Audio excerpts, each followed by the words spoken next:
A very good morning to all of you. I welcome you all to Insarkari.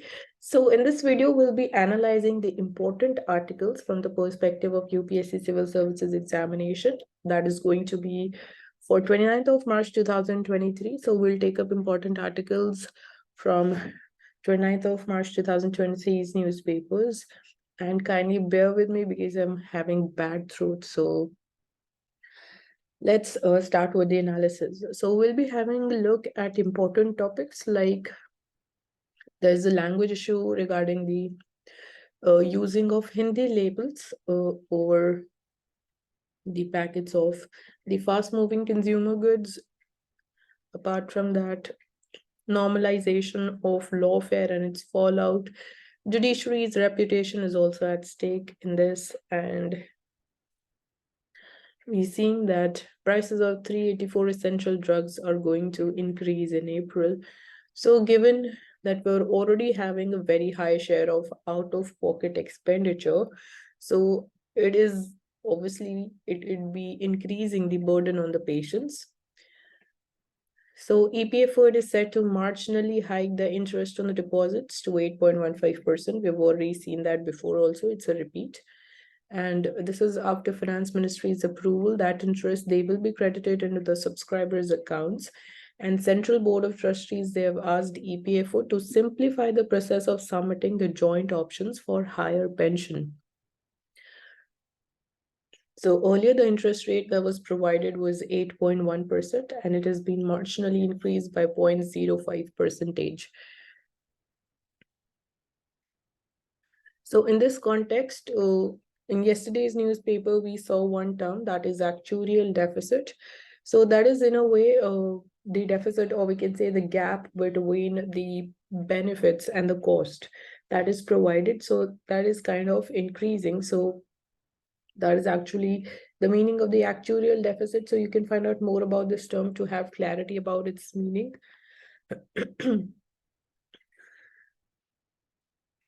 So Prime Minister says that constitutional bodies which are fighting corruption, they are under attack. So he launched a scathing attack against what he termed conspiracies by the forces within and outside the country to undermine the constitutional institutions that were cracking down on corruption and the corrupt people.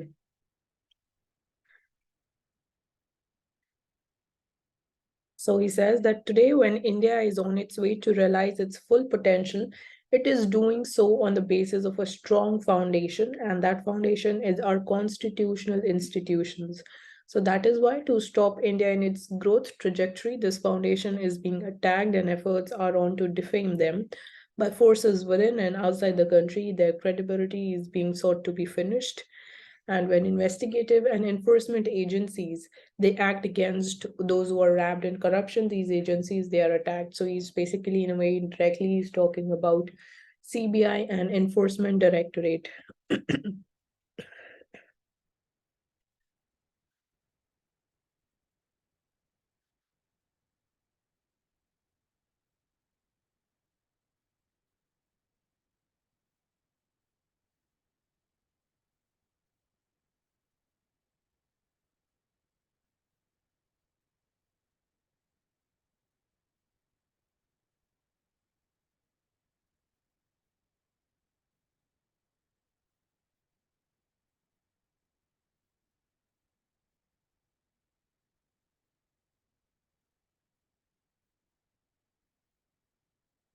So when we talk about data privacy, we often hear about the term end-to-end encryption. So basically, it means that the two people who are having a conversation through chat via any particular app, in case of, let's suppose, WhatsApp, so your data cannot be read by any third party. Only two people who are having a conversation, their data is completely safe with them.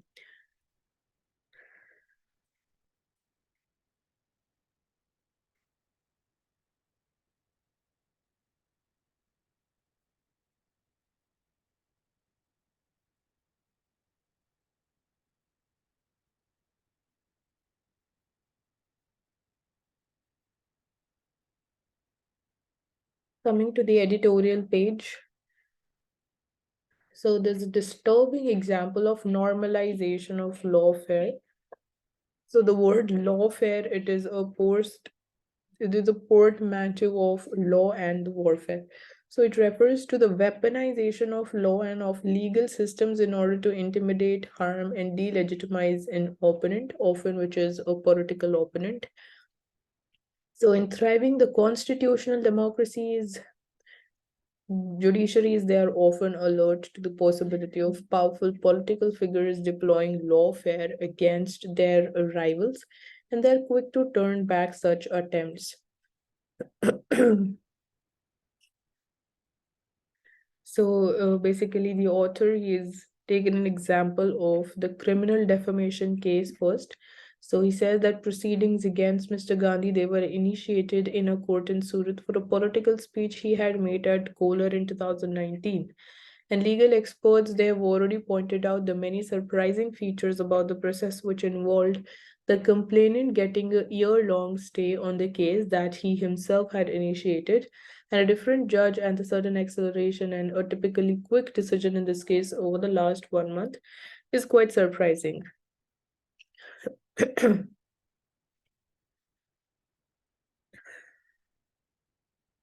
So basically, we'll not go into much detail because this is not so important from the perspective of the examination.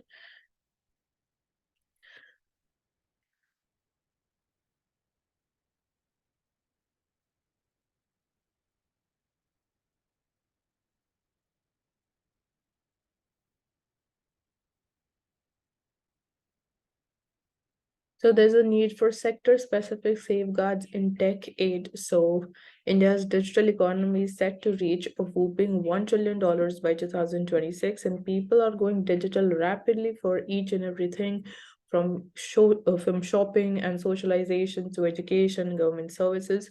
So there are efforts to make everything digital and online, but as we embrace convenience, we're also generating massive amounts of personal data, and understanding how this data is handled and protected is fast becoming critical.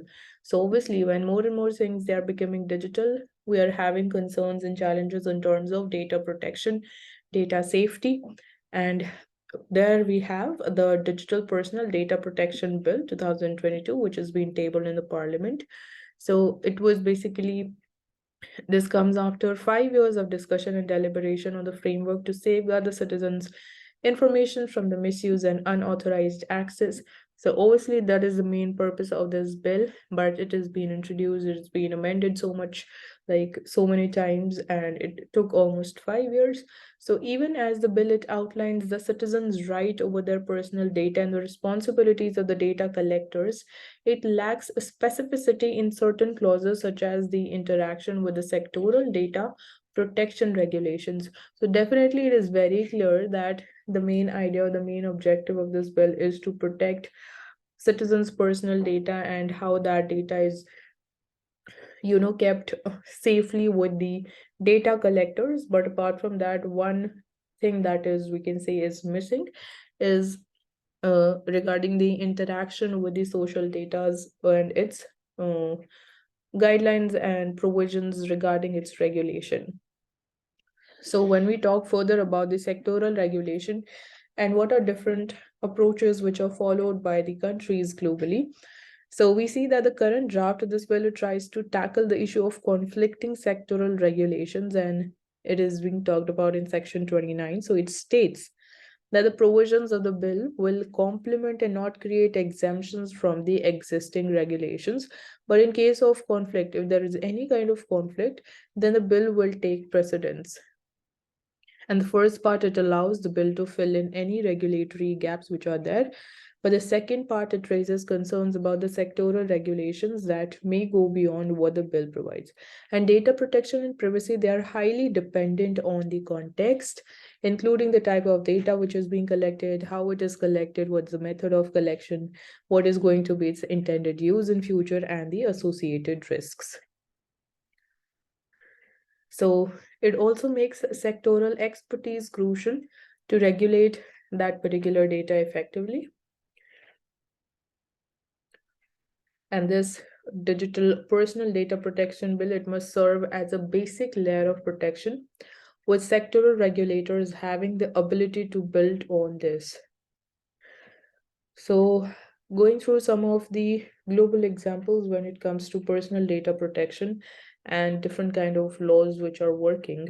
So, we have most famous European Union's General Data Protection Regulation, which embodies the comprehensive approach, offering the strongest and the most stringent framework to date. And this it has already been asked in prelims.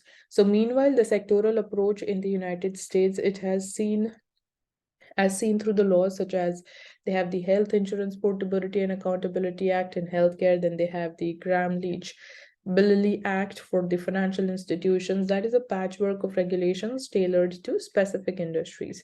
So GDPR, which is the European law, despite being a comprehensive framework, it has specific provisions for certain industries such as healthcare. So it is definitely they're talking about the sectoral regulation, the sectoral data for different sectors. Like it is talking, the GDPR is talking about the healthcare in its Article 9, and it also permits the European Union member states to implement the measures which go beyond the provisions given in the GDPR.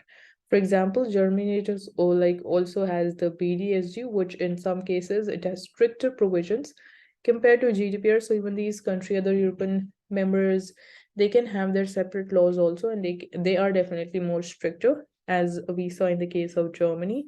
So that's how as far as European Union's this GDPR is concerned, they're definitely having provisions for regulation of sectoral data, and even countries individually, which are part of European Union, they can also have their separate laws for the provisions which are missing in GDPR. So when we come to the example of the American sectoral approach to the data protection, it has been deemed flawed for various reasons, like it includes inconsistent protection, there is problem in enforcement of the provisions, there is overlapping with other laws, and there is contradictory provisions, and there is a lack of federal regulation, leaving certain sectors unprotected. So we can't say that the law which is there in America, it is comprehensive. So as we just saw that there are several flaws in that particular bill in different areas. And this definitely creates confusion, and there is coverage gaps which can obviously be misused.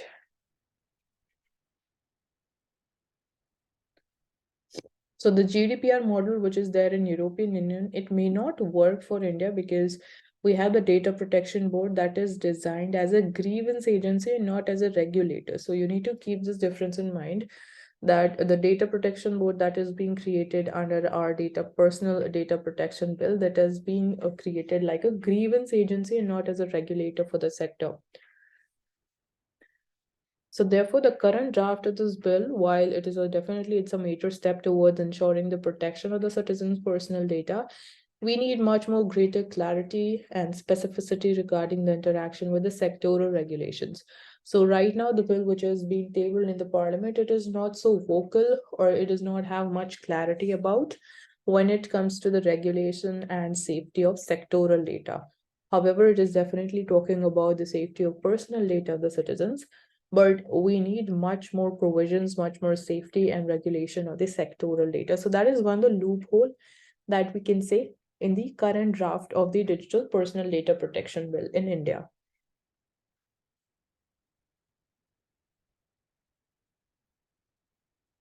So when we talk about other laws which are there in India when it comes to regulation of sectoral data, so one of them is RBI's Directive on Storage of Payment Data and the National Health Authority's Health Data Management Policy. But these are the result of extensive industry consultations and the expert inputs. And if we neglect these regulations and establishing a new framework would undermine the considerable efforts that were invested in the creation of these separate laws. And so basically the idea needs to be that whatever provisions they are brought up in this personal data protection bill regarding the sectoral regulation, and whatever different laws and policies there are already which are being implemented and which are already working in case of regulation of the sectoral data, they need not basically overlap each other. Rather, they need to complement each other so that whatever efforts were taken earlier, whatever time was invested in terms of consultations with the industrial experts that need not go waste. So that is one thing which needs to be kept in mind. And so this upcoming bill, it must serve as the minimum layer of protection, with the sectoral regulators having the ability to build on these protections.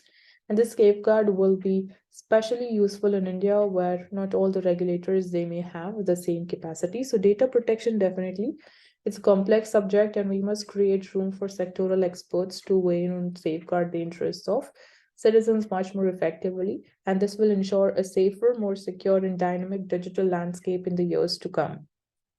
So in all, we can say that this article, it took the example of what is the global law. So we took the example of GDPR and what is the case in America when it comes to sectoral regulation. And it was basically talking about only one flaw in the current draft bill, and what two important points they need to be kept in mind when we are going ahead regarding the regulation of the sectoral data.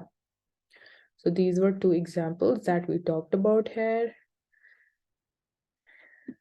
So that is the important thing.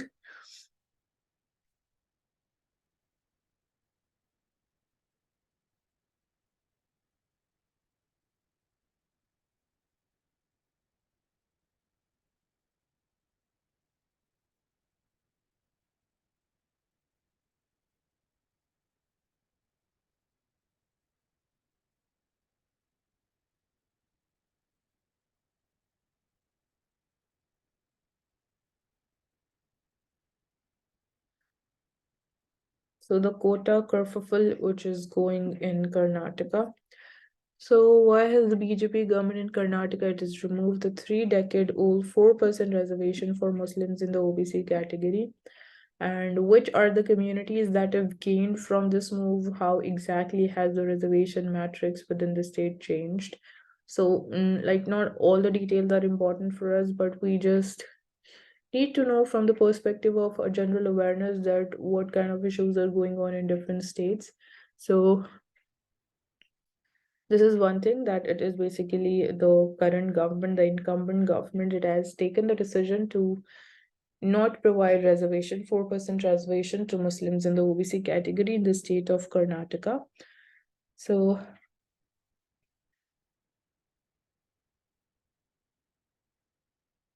So it is basically, it is now distributed equally amongst the Veer Shaiva Lingayat and Vokalinga communities now. And the cabinet has also recommended internal reservation among the 101 SC, which is a long pending demand of the SC faction to the union government. And of the 17% reservation to SCs, which is there in Karnataka, it has sliced up 6% to SC, 5.5% to SC right, 4.5% to SC touchables, and 1% to SC others. So it does not count on Muslims amongst its voter base. So they have scrapped the reservation for Muslims, arguing that backward classes reservation is not based on religion. So this is kind of, we can say, a political step.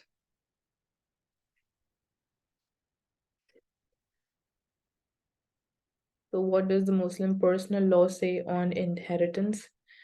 So here, the Special Marriage Act becomes important. So recently there was a case where a Muslim couple from Kerala decided to get married again under the Special Marriage Act. And what are the options for a family with respect to the property rights under the Islamic law if they only have daughters?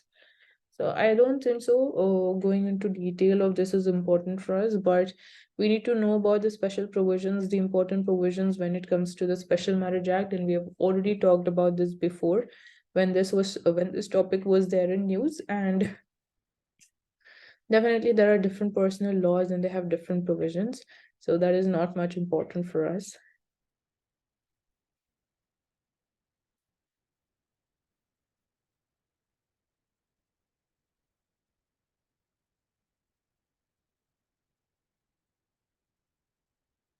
So if you make UPI payments of over rupees 2000, it is going to attract 1.1% fee. So we know that we have the National Payments Corporation of India, which came up over the UPI payments. and they have notified that an interchange fee of up to 1.1% will be applicable on the merchant UPI transactions which are being done using the prepaid payment instruments like wallets or using cards from 1st of April.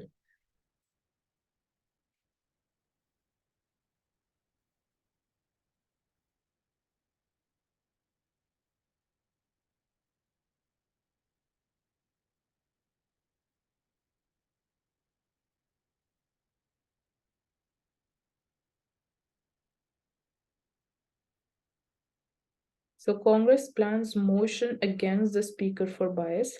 So for us, keeping all the political things aside, the main issue or the main thing that is important for us is that can really be a motion introduced against the Speaker of the House or not, and then which article talks about that if there is any article regarding this.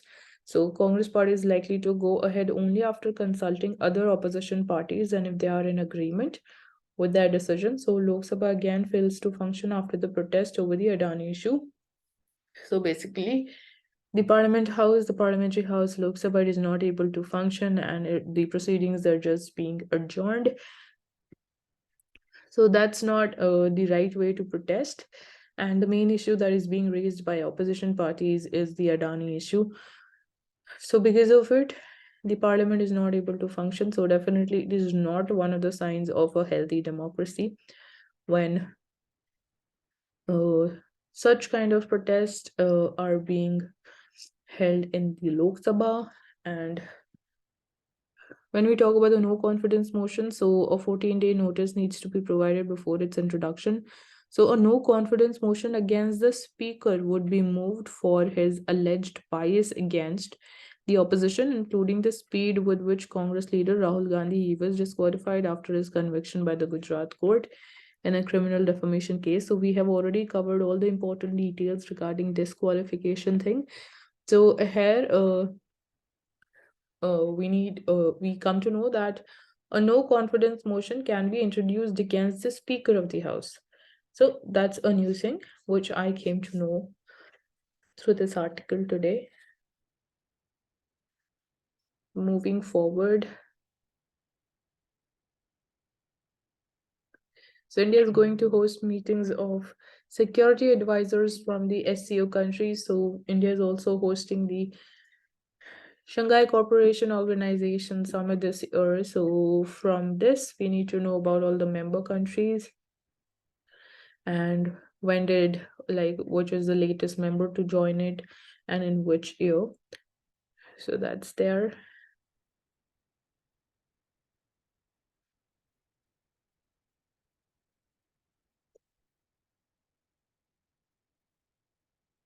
So prices of essential medicines are set to hike. They're going to see a hike from 1st of April. So painkillers, anti-infection drugs, cardiac drugs, antibiotics, they are going to get dearer, and surge is brought in by a sharp rise in the wholesale price index. And pharma bodies, it cites annual change of 12.12% in wholesale price index in 2022. So because of the increase in WPI, the prices of these medicines is going to increase. So we have one national list of essential medicines. So basically, all the medicines which are a part of this list, government has the power to change their market prices. And then we need to know more about the National Pharmaceutical Pricing Authority. What is its composition? What is its nature? When was it formed? So all of that becomes important.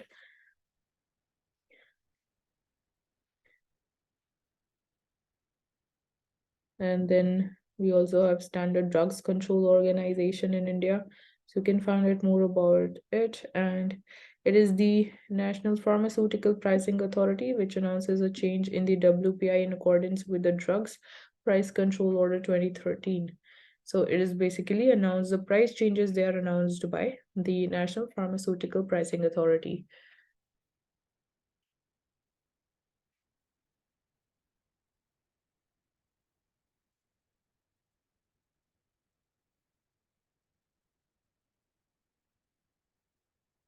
So when it comes to regulating the quality of drugs, we need to know which body is there in India, which authority is there to deal and to look into the quality of medicine. So because of poor quality, government has cancelled the license of 18 pharma firms.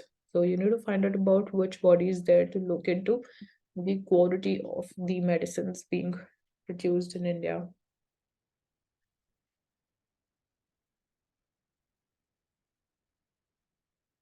So students with type 1 diabetes, they should be given proper care as per the National Commission for Protection of Child Rights. So all the important commissions that we have in India, you need to have an idea about their composition and how are they constituted, whether they are statutory bodies or not. So all of those details are important. So it is talking about giving special care to type 1 diabetes students.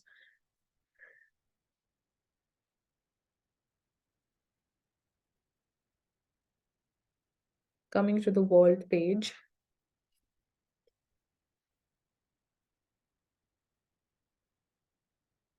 So we are seeing protests going on in France. So it faces new strike as Macron remains defiant over the pension plan. So people, there are like violent protests going on in France, and these are now regarding the pension reforms that have been announced. And the other reason for protest is raising the retirement age to 64. And then in Britain, also we are seeing that the British workers, they plan mass strike over inflation in late April. So in different countries, because of different reasons, the protests they are going on specifically in the European countries.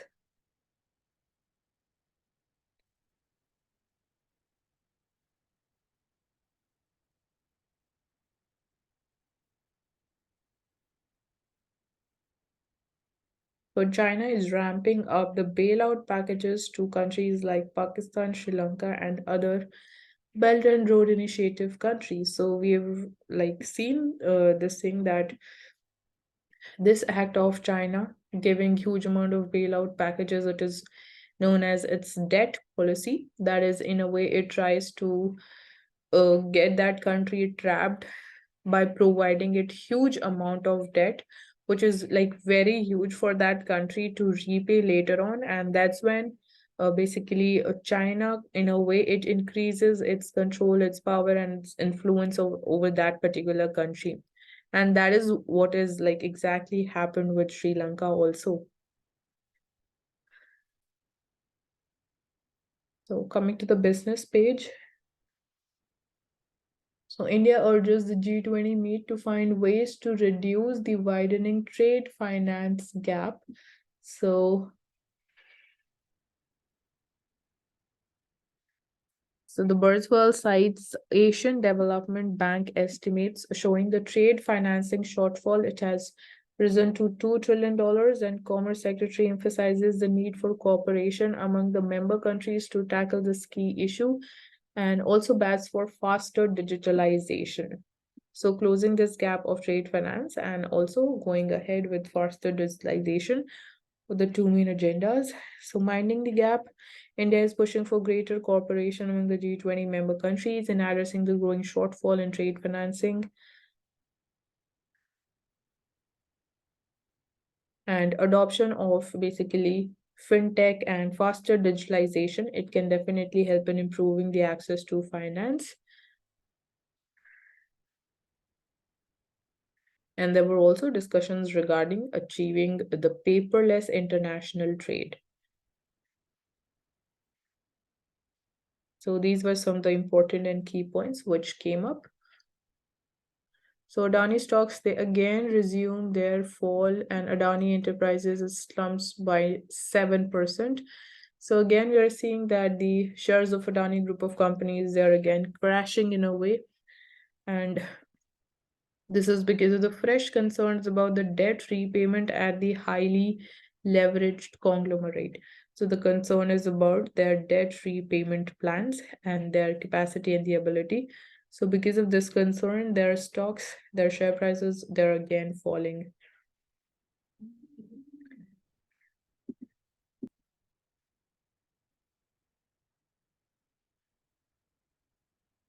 So India is under fire at WTO for avoiding questions on MSP.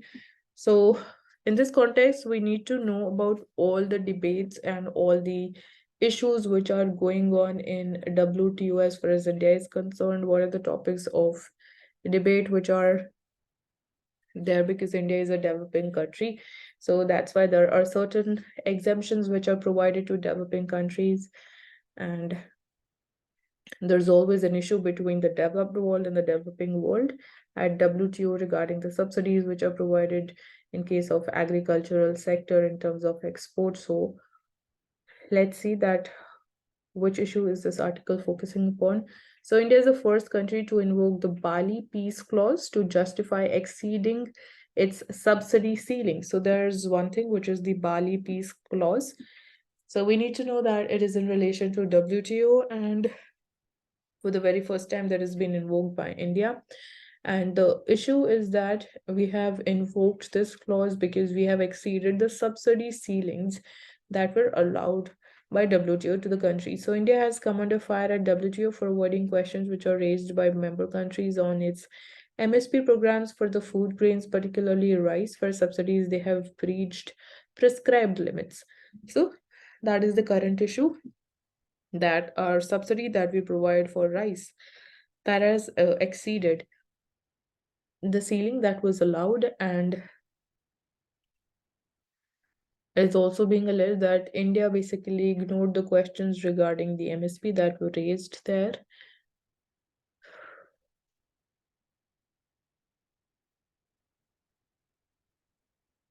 The questions regarding the public stock holding programs.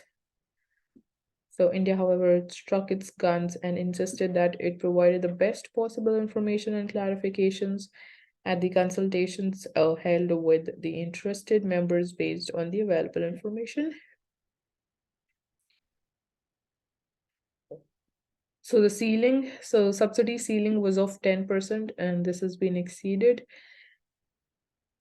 So this peace clause, it allows the developing countries to breach the 10% ceiling without invoking legal action by the members. So that is what the benefit of peace clauses, that it allows the developing countries to breach that 10% ceiling limit.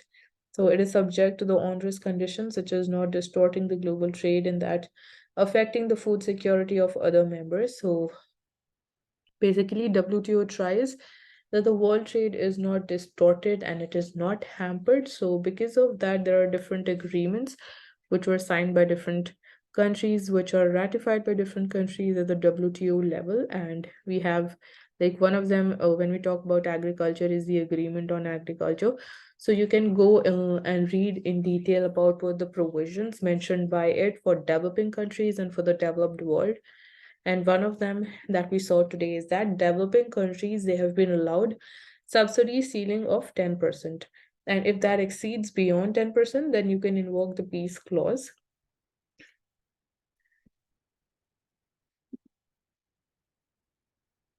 Coming to the mint, so great trap of China. So it is talking about China's debt policy, which I've just explained you few minutes ago.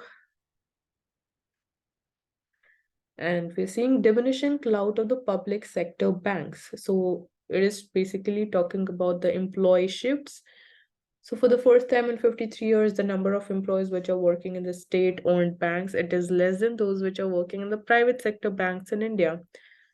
So people and the employees, the banking sector employees, they're working more towards private sector banks. So we know that the government, it nationalized banking sector and took control of 14 private banks in 1969, and these banks, they accounted for about 85% of all the deposits back then, when we are talking about 1969, when they were nationalized. So the re-entry of the private banks during the mid-1990s, coupled with the state-run banks, it was burdened by large bad loans in the past 8 years, that it has resulted in a steep decline in the market share of the public sector banks. So we are seeing that the market share of public sector banks is declining, and you can see how the data, it is showing how sharply the employees of the private sector banks is increasing.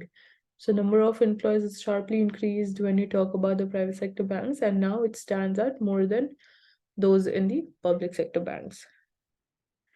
Talking about their asset quality or the share of bad loans, or as we call them NPAs, the non-performing assets. So the pile of bad loans, they have cramped the growth of the public sector banks. So this means the share of NPAs as a percentage of the total assets is more in public sector banks.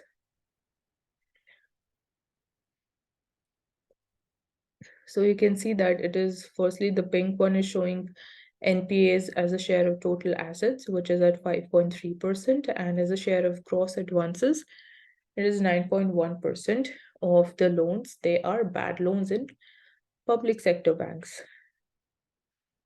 So the NPA hangover, public sector banks are not doing well on new businesses.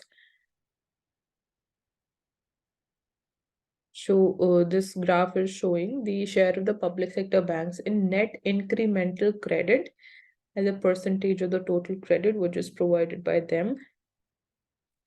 So compared to the years of 2005-06 to 2010-11, we can see that right now the share is very low. So the share in the net incremental credit that is provided by PSUs has also declined. And when we talk about the share of deposits, so this is for the PSUs. So their share in new deposits,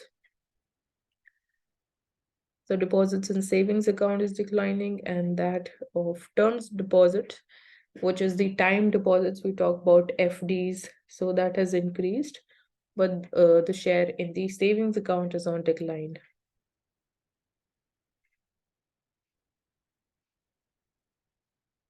So talking about the changes in their share prices of the PSUs. So PSUs, they have trailed in the shareholder return. So this is providing data for the last 5 years. So in 5 years, how the share prices of PSUs have changed and how much return they have provided to their investors who have invested in the shares of these banks. So when we talk about the PSUs, so SBI is the bank which has seen highest growth, that is at 102%. Their share prices have increased in 5 years. Canara Bank only 3%, and PNB, it has rather declined by 52%. So they are not yielding good results, the investors. And when we have a look at the private sector bank shares, so ICICI Bank shares have increased by 200% in 5 years. HDFC, they have increased by 61%. Kotak Mahindra Bank increased by 40%. So when we have a look at the comparison with the public sector banks, private sector banks are performing very nicely when it comes to their changes in the share prices.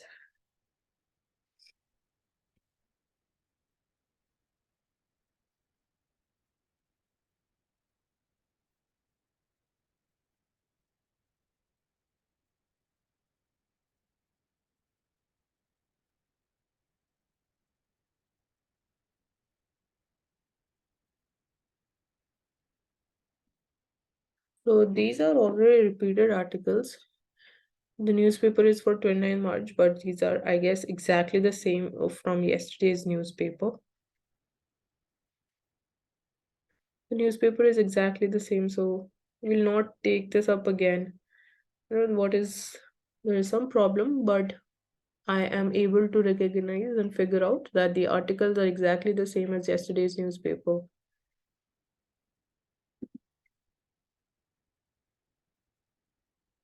So let's take up Indian Express and have a look at the important articles.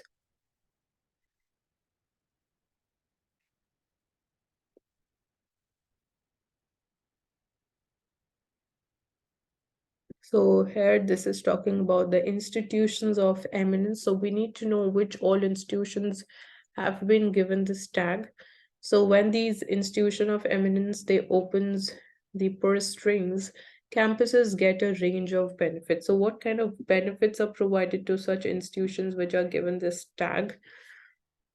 So we have the Banaras Hindu University, we have Delhi University, IITs, IISc, which are a part of this list. So it would basically, they are provided some funds and which help in upgrading the research labs, the infrastructure, and the hostels. So the difference is visible and telling. So on the one side, the government, it is dragging its feet on awarding the status to four selected private campuses, while four others in this category, they got this tag, are yet to realize its promised benefits. And on the other hand, this flagship initiative for higher education has helped eight public sector universities to set up ambitious reforms and growth. So they are, in a way, the institutions, they are provided with the financial boost. So that is utilized by them.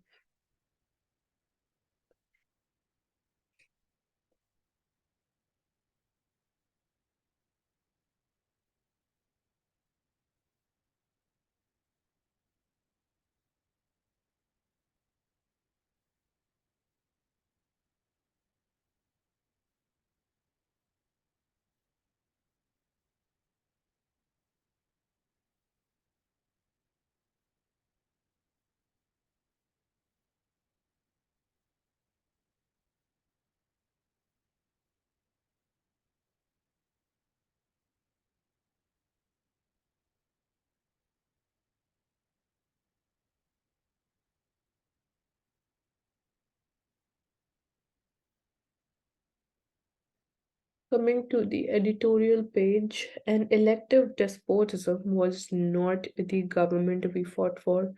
So this is by Thomas Jefferson. So we have already had a look at the issue going on in Karnataka regarding the reservation thing, and that is basically, in a way, a political decision. So in better health, there have been remarkable strides in healthcare in the last few years in India, but definitely challenges also remain.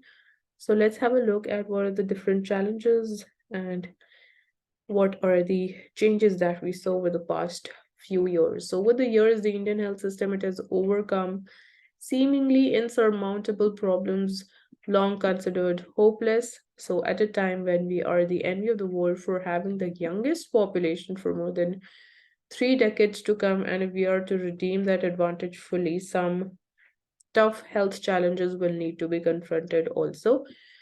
So it is basically providing with the data of the National Family Health Survey 5, which is there for the period of 2019 to 20. So the results of it has shown that nothing is impossible. So in 2007, the national and the international demographers, they concluded that even under the best case scenario, India would achieve a total fertility rate of 2.1, and that is only by 2041 would be able to achieve this total fertility rate of 2.1. But India has achieved this by 2020 itself. So basically, what were the expectations? We have overachieved, and so that's there one thing. And so the today's macro picture shows that at least five interrelated challenges which are pervading the population. So that is cardiovascular diseases, cancers, chronic respiratory diseases, and diabetes. These are spiraling and they all share four behavioral risk factors, which is if you have an unhealthy diet, there's lack of physical activity, and if you consume tobacco and alcohol. So these are some of the common behavioral risk factors which leads to such diseases.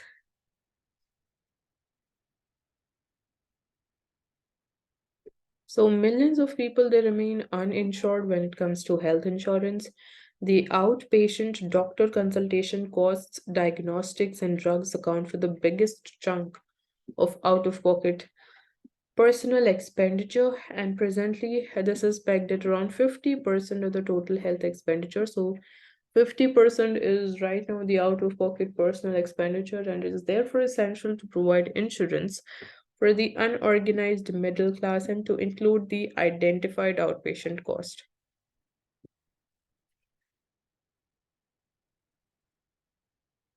So definitely the state of infrastructure also matters. And since 2018, governments at the center and as well as the states, they've been trying to bolster the primary healthcare, by establishing the health and wellness centers. But a 2022 report by the Center for Community Medicine in AIMS, it covered selected districts in 18 states. They have found huge variations between the states when it comes to strengthening the primary healthcare sector.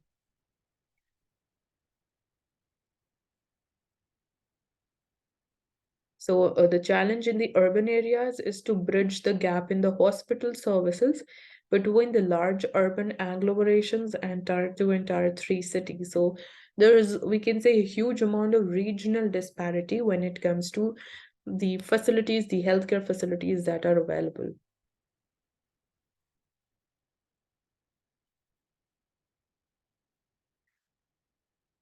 And the other problems, they center around the low health insurance penetration and the very high personal outgo on healthcare.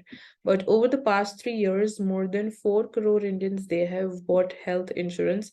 And definitely, specifically after the COVID-19, we have seen uh, like shoot up in the numbers of health insurance.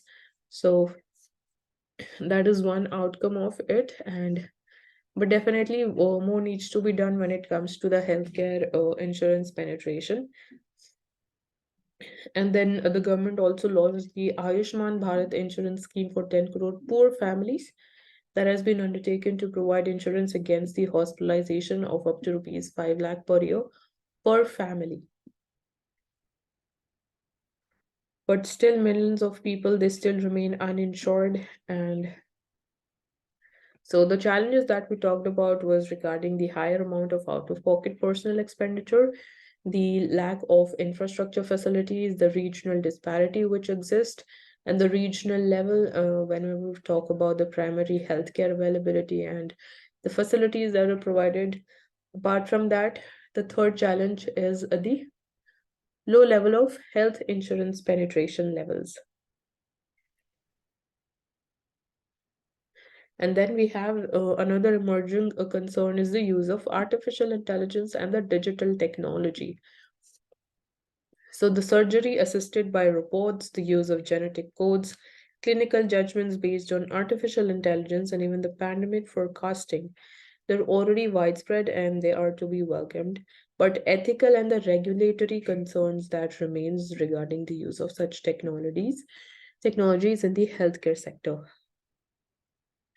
So India has shown how the impossible can be achieved, and what is needed is out of the box thinking and the resolve to stir the ship before a storm arrives. So these are some of the important things as far as the healthcare sector challenges are concerned.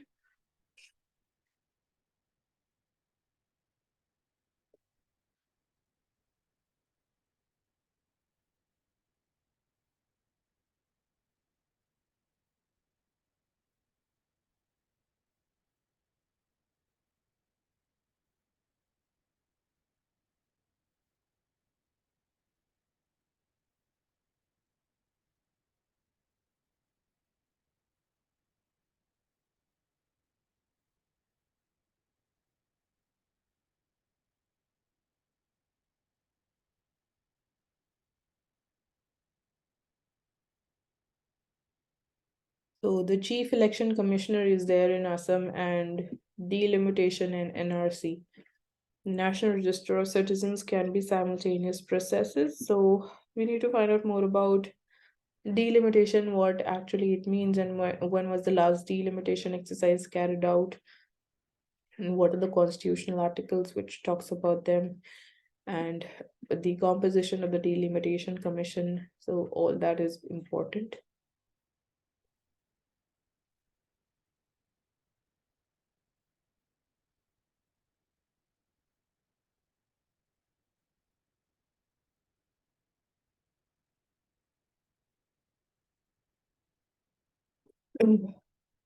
So we've talked about what is the main issue regarding the right to health bill, which was passed by Rajasthan. So it is docs versus the Rajasthan health bill.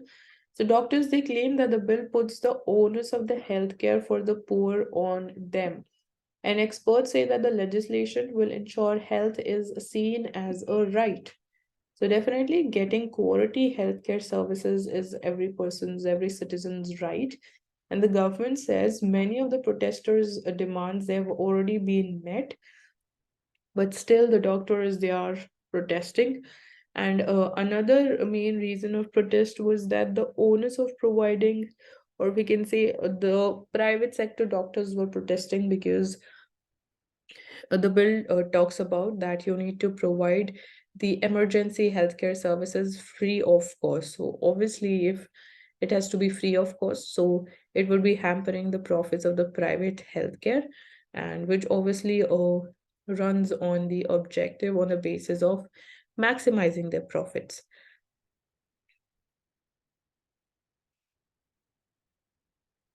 So the doctors, they claim that the bill does not help the patients much, but it penalizes doctors and hospitals.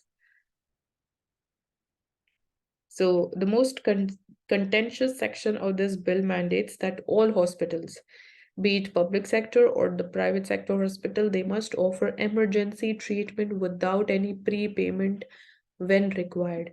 So this is the main contentious cause. And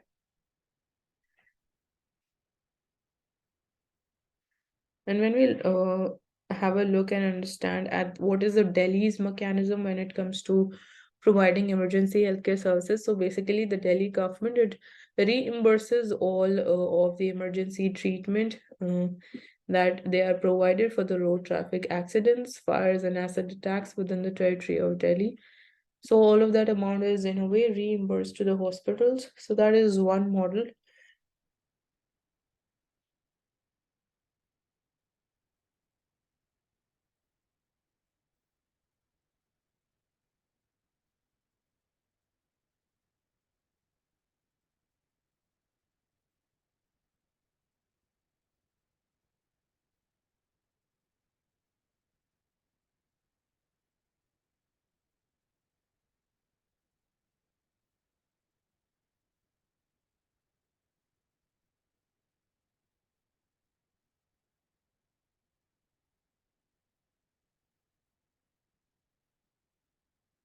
So, a G20 expert group has been constituted for strengthening the multilateral development banks.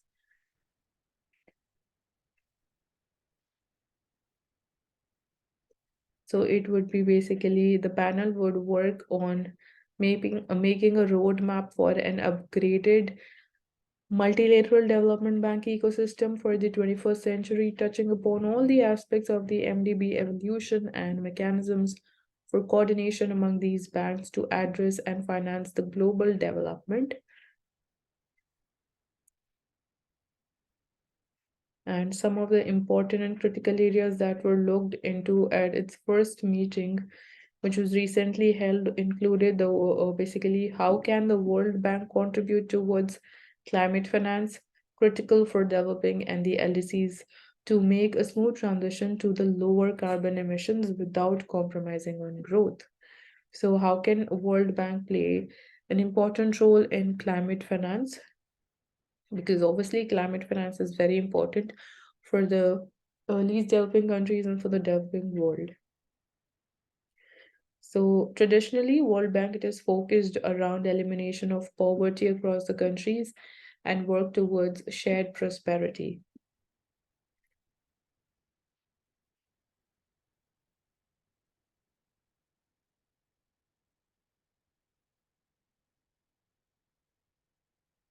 So finally, the government has extended the deadline for linking your PAN cards with Aadhaar till June 30.